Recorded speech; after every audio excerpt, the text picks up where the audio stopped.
Assalamu alaikum wa rahmatullah wa barakatuh. Paix sur ceux qui suivent les guidés. Paix et bénédiction sur le prophète sallallahu alayhi wa sallam, sur ses compagnons, ses amis, sa famille, ainsi que sur tous ceux qui le suivront de bonne foi jusqu'au jour du jugement.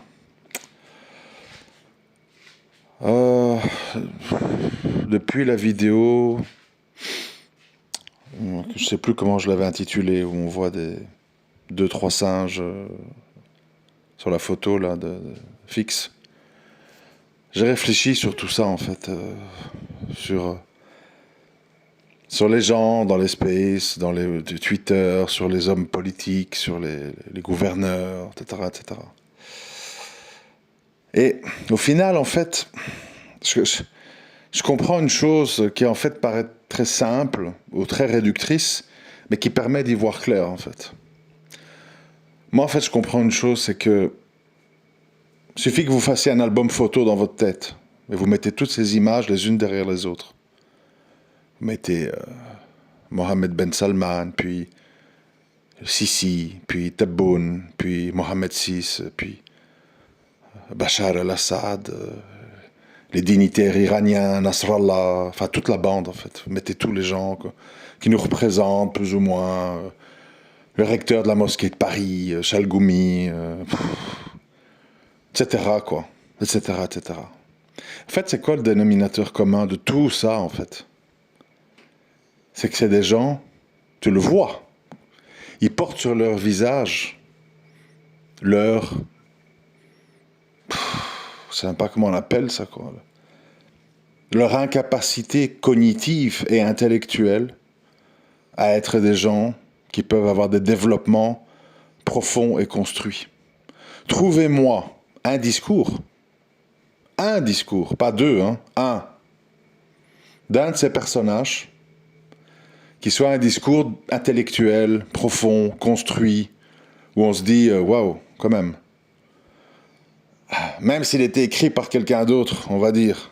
Parce qu'on sait qu'M6, tous ses discours sont écrits par Azoulay. Mais il n'y a rien, en fait. C'est le désert total. Désert. Donc,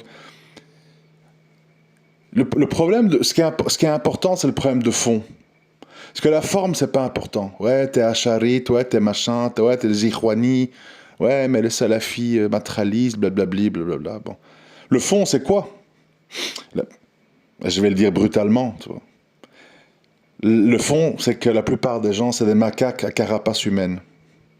Le fond, c'est ça le problème, en fait. Tu as affaire à des hordes de macaques. Voilà, c'est ça. Je le dis parce que je sais que ce mot m'est reproché, donc je vais vous le répéter maintenant plus qu'avant. D'accord? Parce que vous croyez qu'on me tient en chantage. Ça marche pas comme ça. Avec moi, ça marche pas comme ça. Tu m'interdis de dire des mots, tu me culpabilises, je vais te les dire 2 fois plus. Pour que ça rentre dans ta tête et que ça te fasse mal. Pourquoi je veux que ça te fasse mal? Parce que j'accepte pas que les gens ne se réforment pas et ne font pas une autocritique. Alors que tu énumères toutes leurs saloperies. Ici, on est à la 3e journée de fusillade à la Kalachnikov à Bruxelles pour des questions de point de deal. Parce que maintenant, on doit se ramasser en plus tous les DZ à Anderlecht qui viennent de Marseille pour vendre la cocaïne. Super, manquait plus que ça. Tu rajoutes aux macaques des babouins. Super, on va s'amuser. Et toi, t'es là, tu dois amener ta fille à l'école entre les balles qui sifflent. Et pour les arrêter, là, il n'y a personne. Hein. Quand c'est des soupçons de terrorisme, on pète ta porte, on te trouve, on t'a abattu. Quand c'est pour le trafic de drogue, on ne sait pas, on donne pas de nom. Rien, en fait. Tu tires à la calache, tu t'enfuis dans les métros, tout va bien. Donc, en fait, moi, en fait, pourquoi je suis dans cet état? Les gens disent, ouais, mais t'es brutal, ouais, mais t'es insultant, c'est pas bien, etc.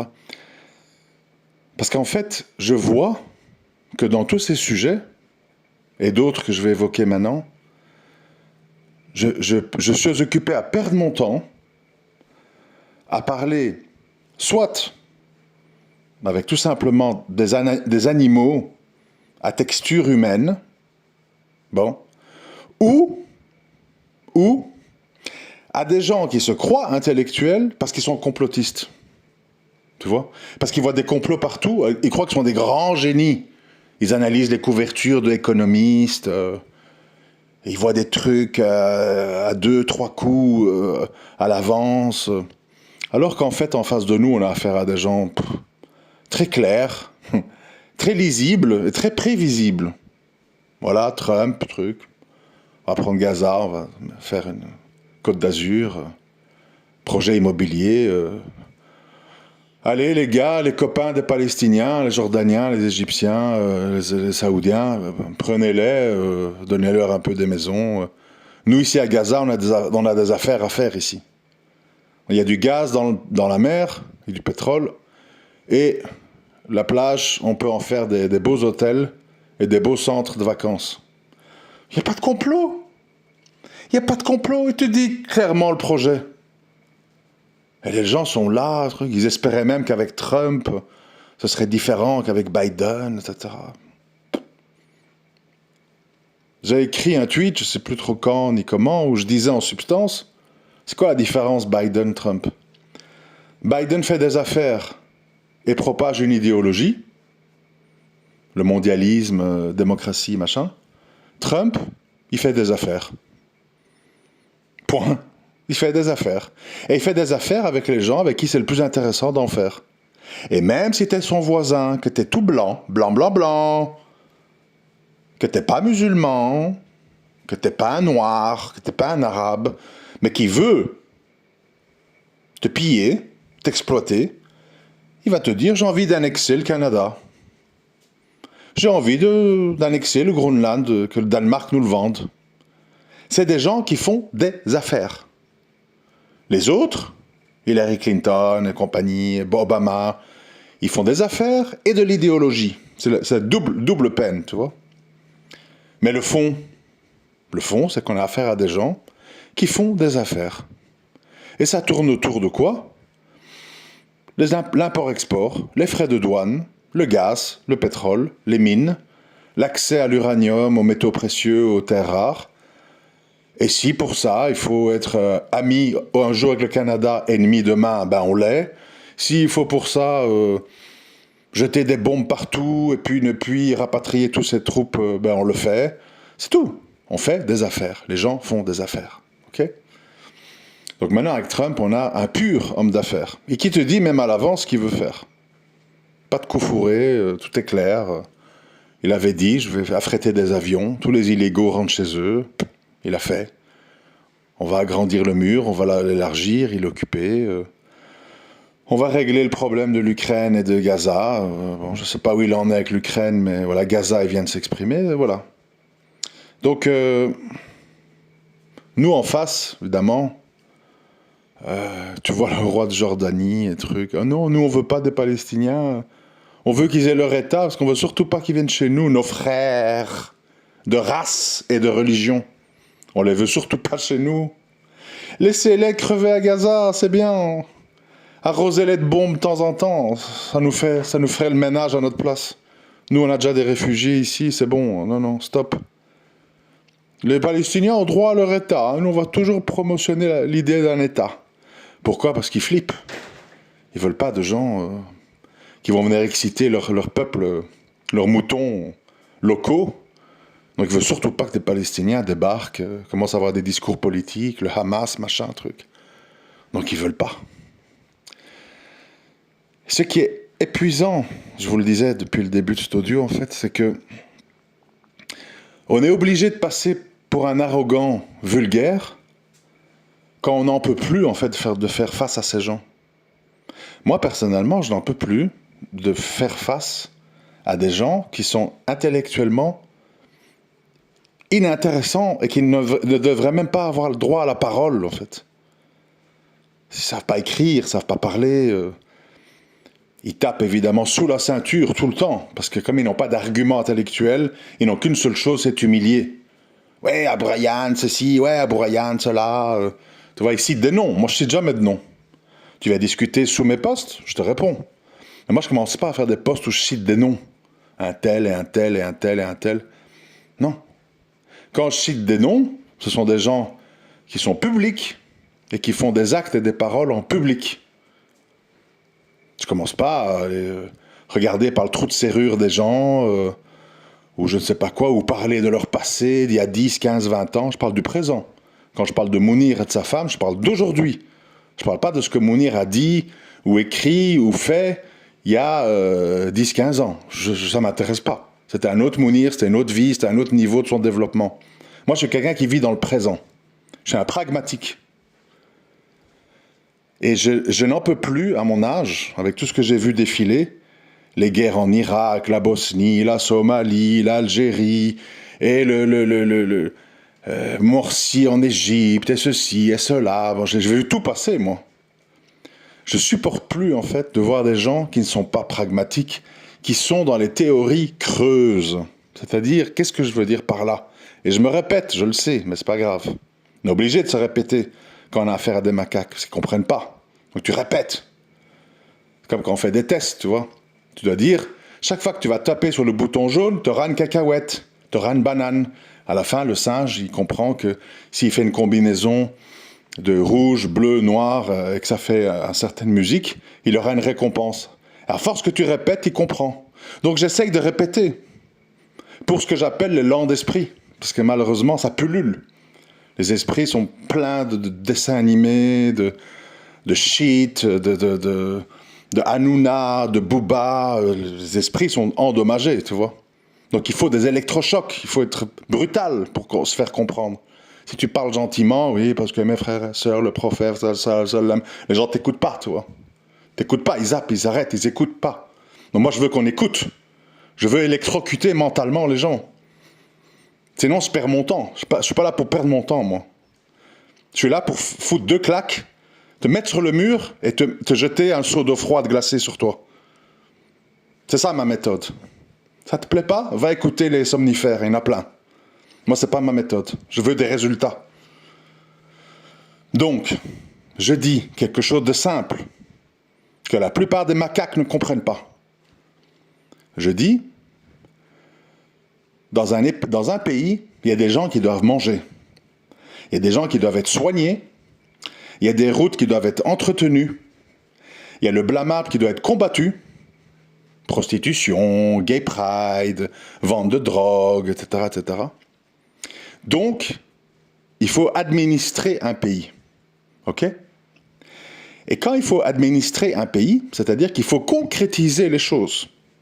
On ne peut pas être dans le blabla, les livres, tu vois. Il faut concrétiser les choses. Vous voulez des exemples d'il y a 1400 ans? On peut en parler, il n'y a pas de souci. Pendant les 13 premières années, écoutez bien, s'il vous plaît, parce que je commence à fatiguer, vous voyez, à répéter. Pendant les 13 premières années, pas de djihad. Tu subis. Tu subis. Les tortures, les humiliations, les boycotts, les déportations.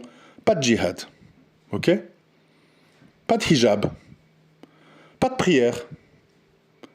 Juste, il y avait quoi? Tawhid et gestion politico-diplomatique des choses. C'est-à-dire, tu abandonnes tous tes biens à la Mecque, tu pars chez le roi Négus d'Éthiopie, chrétien. Donc, il considère que Jésus est fils de Dieu. Ok? Arrivé là-bas, qu'est-ce qu'on te dit? Mets en avant tout ce qu'Allah dit dans le Coran qui montre qu'on a des points communs avec les chrétiens. Par rapport à Jésus, l'importance de Marie, etc. Ne tombe pas dans le piège des Koraïchites qui vont arriver là-bas, qui veulent monter le roi Négus contre les musulmans, en disant « Oui, mais eux disent que Jésus n'est pas le fils de Dieu, que c'est pas un Dieu. » On dit évitez ça. Minimisez ça. Parce que c'est un roi juste, et là-bas, vous pouvez trouver refuge. Donc, soyez un peu stratégique. Mettez en avant les versets, les sourates qui vont les toucher par rapport à Marie et à Jésus. Ensuite, Médine. Et avant ça, le pacte d'Hudaybiyah. pacte d'Houdébia, on te refuse le droit de signer Rasulallah, messager d'Allah, parce qu'on ne te reconnaît pas comme messager, sinon on se soumet. Tu ne peux signer que Mohammed. Le prophète, ça, islam accepte. Il signe sans mettre Rasulallah. Ensuite, on dit, tous ceux qui vont s'enfuir de la Mecque pour vous rejoindre à Médine, tu dois nous les renvoyer. Et tous ceux qui veulent s'enfuir de Médine pour la Mecque, tu dois les laisser venir. Le prophète, ça, islam accepte. Etc., etc. Début de l'islam, tu subis, unicité divine, et tu fais des accords politico-diplomatiques. Et après, quand tu es fort, quand tu es armé, quand tu as des butins, quand tu as la possibilité, tu as le droit de combattre et de retourner à la Mecque victorieux. Après. Ici, les orang-outans, les babouins et les macaques, nourris au Nutella et à FIFA, n'arrêtent pas de cracher à plein poumon sur des gens qui essayent de remplir les caisses en Syrie pour remettre le pays en place, le faire tourner, soigner les gens, nourrir les gens, et pouvoir après les réislamiser, parce que quand on a faim et qu'on vit au milieu des rats et des ruines et des maladies, on ne peut pas enseigner des choses aux gens. Les gens ont des problèmes pratiques, donc ils ne t'écoutent pas. Donc, il faut procéder par étapes et faire avec la situation du monde telle qu'elle est. Entouré de gouverneurs soi-disant musulmans, surtout arabes, au niveau que j'ai décrit au début de l'audio. Roi de Jordanie, Sisi, MBS, Tebboune, tu as affaire à des gibbons, à des chimpanzés. Et tu dois traiter avec eux parce que c'est eux qui entourent ton pays. Il n'y en a qu'un qui est un peu mieux, c'est Erdogan, qui est un peu plus civilisé. Et ce que les gens ne veulent pas comprendre, les gens qui vivent dans les livres. Nous sommes tellement dans un zoo à ciel ouvert, le niveau est tellement bas, que tu es obligé de composer avec des gens, un minimum intelligents, qui sont autour de toi. Parce que toujours ce que je dis, et on me répond évidemment pas, vous comprenez, c'est ça le problème. On ne répond pas. On critique, mais on ne répond pas. Je dis à ces gens, mais d'accord, c'est des corrompus, c'est des traîtres, c'est des monafiques, c'est de ceci, c'est de cela, tout ce que tu veux. Ok, pourquoi pas? Tu as le droit d'avoir des opinions. Mais quand on critique, c'est qu'on a une solution alternative. Il y a des orphelins à nourrir, il y a des réfugiés à rapatrier, il y a des villes à reconstruire, il y a de l'électricité à diffuser dans le pays. Si tu n'as personne à proposer, aucun leader, aucun groupe, pour gérer le pays, tu es occupé à être contre-productif et à faire le jeu des laïco-démocrates qui veulent un retour d'un Bachar. Alors, si tu critiques, parce que tu n'es pas obligé de critiquer, tu peux te taire, dire qu'Allah les guide, qu'Allah fasse que ça aille dans la bonne direction, qu'Allah fasse que ce sont des gens plus justes que Bachar, tu peux dire ça. Mais si tu prends tes cojones pour critiquer des gens qui depuis 20-25 ans sont sur les fronts, j'espère pour toi, à moins d'être un irresponsable, en plus d'être un macaque, que tu as une solution alternative à proposer. À la place des talibans et à la place d'HTS, tu as quoi à proposer comme leader, comme savant, comme ingénieur, comme électricien, comme gestionnaire administratif, comme chef des armées, chef de la police, responsable des déminages, responsable du combat contre la drogue. J'espère que tu as un groupe et des gens à proposer. Parce que si tu n'en as pas, tu n'es qu'un simple agent du chaos, qui s'en contrefou de la réalité pratique des gens. Et là, tu es un irresponsable, un anarchiste. L'islam, c'est pas l'anarchie. L'islam, c'est les choses étape par étape, de manière stratégique et structurée. C'est comme ça.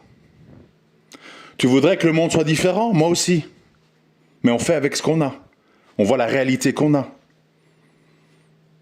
Tu voudrais et je voudrais d'autres dirigeants en Jordanie, en Irak, en Arabie Saoudite, en Égypte, en Tunisie, au Maroc, en Algérie? Oui, moi aussi.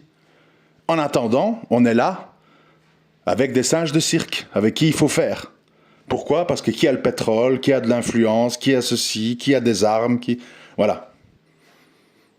HTS n'est pas responsable du fait qu'autour d'eux, il y a des singes en cage qui dirigent, qui sont juste bons à bouffer des bananes et des cacahuètes, avec un peuple en dessous qui sont dans les chicha-bars et qui voient des feuilletons de merde avec des présentatrices aux journaux télévisés à moitié à poil. Ils ne sont pas responsables de l'état dans lequel on est. Donc ils doivent composer pour avoir du pétrole, pour avoir de l'électricité, pour avoir des armes, pour avoir des subsides, pour avoir du béton, pour reconstruire, pour avoir de l'alimentation, pour avoir du blé, pour avoir du pain, pour avoir du pétrole. Ils doivent composer. Et je répète encore une fois, pour les esprits lents, qui sont nombreux de nos jours, si tu n'as pas un groupe de gens à proposer comme alternative, abstiens-toi de critiquer. Parce que tu fais le jeu des laïco-démocrates qui n'attendent qu'une seule chose, c'est de diviser les gens pour pouvoir dire on va remettre un dictateur laïque comme avant, ça marche beaucoup mieux. Moubarak, machin, Morsi, allez, on remet un Sisi. Vous avez vu, on vous avait dit. Les musulmans ne sont pas des pragmatiques qui ne savent pas gérer un pays, on vous l'avait dit. Il y a eu l'insécurité, les gens avaient faim, les gens n'avaient pas de travail, il y avait les poubelles dans la rue, on vous avait dit qu'ils ne savaient pas gérer. Gérer un pays, c'est pas dire Allahu Akbar et tirer en l'air, hein. Bakia, bakia. Gérer un pays, c'est avoir des compétences politico-socialo-économiques. Et quand tu n'en as pas, parce que tu crois que ça suffit de tirer en l'air et de couper les têtes, tu te retrouves avec un peuple qui redemande un dictateur laïque. Et ça, moi, je validerai jamais ça. Je validerai jamais le retour en arrière. Que tout n'est pas comme on veut? Oui. Oui. Avons-nous des solutions alternatives à proposer, vu les circonstances? Si oui, faut expliquer alors. Prends ton Twitter, prends ton audio, fais une vidéo où tu expliques l'alternative. Voilà, il y a tel et tel frère, ils sont 5000, avec à leur tête tel et tel savant, ils ont un projet de société pour la Syrie, ils vont faire ça, comme ça, ils vont se financer comme ça, comme ça, comme ça, et ça sera mieux qu'HTS. Mais si tu n'as pas d'alternative, close your claque merde. Close it. Et fais des invocations pour tes frères. Quant à ceux qui disent, qui sont des grands courageux, qui vont libérer Jérusalem, et que c'est honteux, qu'il y a des Israéliens à la frontière du Golan, etc., etc., allez libérer vos femmes à Al-Hol, ça fait 10 ans qu'elles vous attendent, bande de castrats de merde. Prouve! Va libérer tes femmes que t'as fait venir d'Europe, parce que t'avais pas de Syrienne à épouser. Prouve! Va les libérer, va attaquer Al-Hol. Va attaquer les Kurdes du PKK. Combien d'attaques de Daesh sur PKK à Al-Hol? 0, en 10 ans. Donc ne me parle pas de Jérusalem, ne me parle pas de Syrie, ne me parle de rien. Tu sais même pas libérer tes femmes. Il faut arrêter, comprenez? Il faut arrêter d'écouter des mythomanes, des gens qui sont en dehors des réalités et qui poussent tout le monde à vivre dans des tentes et dans la misère. Avec des gens, au final, qui doivent se prostituer pour manger ou prendre du Captagon pour aller combattre. Ça suffit maintenant. Les gamins, les singes et les ignorants, vous allez vous cacher. Vous n'écrivez plus, vous ne parlez plus. Vous n'avez pas les compétences, vous n'avez pas le niveau. Et on n'a pas de temps à perdre à vous tenir par la main pour vous expliquer à longueur d'audio la situation. C'est fatigant. Acceptez votre statut et instruisez-vous. Et arrêtez de croire que tout s'explique par la science religieuse théorique. Il y a la pratique fiqh el-waqi'a.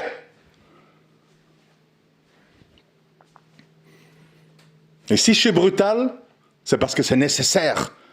Parce que les cerveaux embrumés et lents, et qui sont plus animaux qu'humains, ont besoin de ça. Sinon, ils ne t'écoutent pas, ils ne comprennent pas. Donc il faut que ça claque dans leur tête. Dans leurs neurones, dans ce qu'il leur reste. Il faut que ça claque. C'est ce que je fais. Assalamu alaikum wa rahmatullahi wa barakatuh.